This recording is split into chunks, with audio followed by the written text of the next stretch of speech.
జగన్మోహన్ రెడ్డి గారు ఎట్టి పరిస్థితుల్లోనైనా సరే ఈసారి గెలిచి చంద్రబాబు నాయుడు గారికి వయసు అయిపోతుంది, తెలుగుదేశం పార్టీని ఏదో చేద్దామని కలలు అన్నారు. నేను చెప్తా ఉన్నా, జగన్మోహన్ రెడ్డి గారు మీ తాత వల్ల, మీ నాన్న వల్ల, నీ వల్ల, మీ మునిమరుల వల్ల కూడా కాదు. తెలుగుదేశం పార్టీని గాని, లోకేష్ బాబు గారికి గాని, చంద్రబాబు నాయుడు గారికి గాని మేము ఉక్కు కవచాల్లో నిలబడుకోవాలని మీకు తెలియజేస్తా ఉన్నా. ఈయన అంటాడు 175కి 175 కొడతాడంట. సరే, మనగాడిని కదా, రా గుంటూరులో పోటీ చేయి. ఎందుకు ఒకనో ఇతను నలుగురిని మార్చావు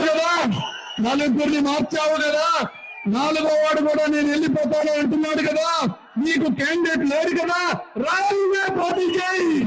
నేను సిద్ధం, నీకు తగిలితే పోటీ చేయి.